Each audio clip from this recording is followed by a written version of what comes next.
Alrighty, Friday, May 17th, 2024. I took 3 trades, 2 wins, 1 loss. It was a Friday. There was pretty much no news except for this right here. This is just a random orange folder thing, didn't really do anything. Friday still had a good amount of, let's say, volatility left from the previous couple days, but there wasn't a crazy amount. It was like a tiny bit choppy, but I had a bearish bias because on the daily, obviously we just swept all-time highs right here, and we've been creeping down a little bit since we took them. Now, my daily bias was bearish because honestly, I did not really see a reason for it to go all the way back up here. There's not really good liquidity targets. I mean, you could count the highs up here, but this is not low resistance. Like, it's going to be pretty hard to just push through all that before it at least rebalances all this. So if you go to this right here, this is where like the day starts. So yeah, definitely bearish bias. There wasn't really too many bearish FEGs though.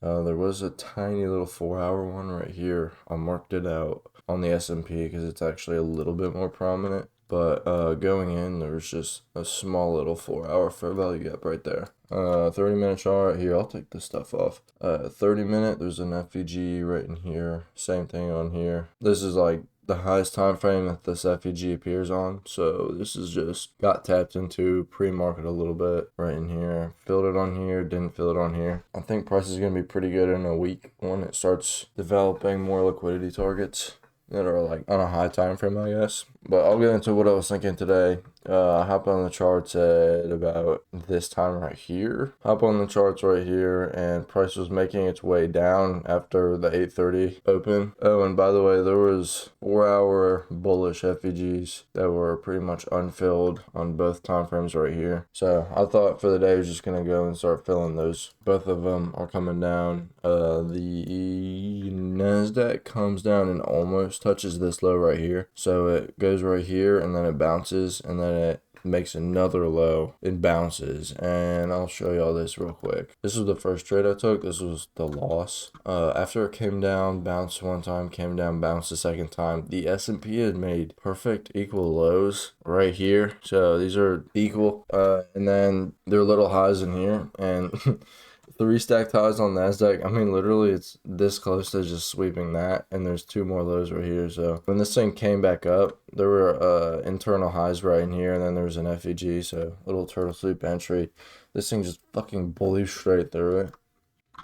I don't really know. It was a pretty good trade though. Price is gonna do what it wants to do. Alright, but then it came up. I went into like the 3-minute or something like that. It came up, and there's a 30-minute fair value gap right here. It left relative equals, I'd say, on the S&P 500. So I was thinking maybe it might go back up. So I was just waiting a little bit, but then it came down right here, and I'll go into the fucking 1 minute again, and then it quickly shot down. I was waiting for an SMT or some shit up here. If there was an SMT up here, like a good one, I actually would have shorted that, but it comes down right here and then starts making its way back up, and there was an SMT right here. So there's also, I think, a 15-minute fair value gap, if I can find it. No, not a 15-minute, must have been a 10-minute. Yeah, there's a little 10-minute fair value gap in here, 15-minute on here, and I entered about right here. So I'm pretty sure this came up, and then I just put my blanket entry like right here with the 3 stacked lows. This is my TP. Stop loss is up here somewhere, but yeah, this is about a 10-minute fair value gap. Entry right after it tapped this internal high, so another turtle soup, a little bit more scaled out though, and this actually SMT'd right here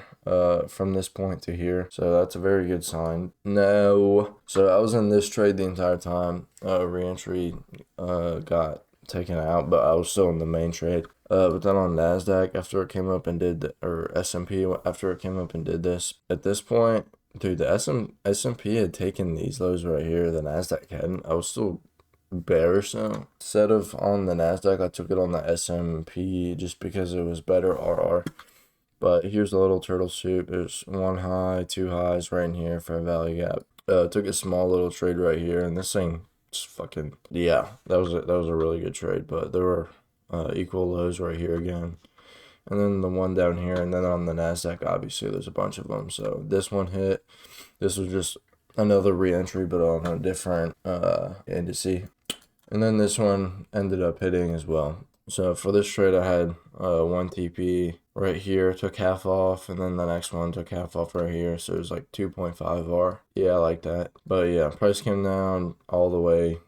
First it bounced, and I thought it might go back up and start doing weird shit. But yeah, it ended up going down, sweeping all those, and I don't really know what it's doing now. It's currently in an SMT actually. Yeah, that's great. I don't know. It was a little choppy. I had a pretty strong bias. I got wicked out on 1 re-entry, but I mean, I don't really care. I was pretty in the green for that day. But yeah, that's pretty much it. Shit, I will see y'all in the next week. I'm pretty sure price is going to be pretty good next week. I'm hoping it is. What kind of news are we looking at?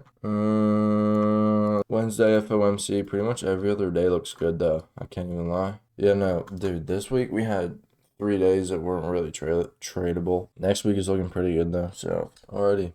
I will see y'all. Y'all take care.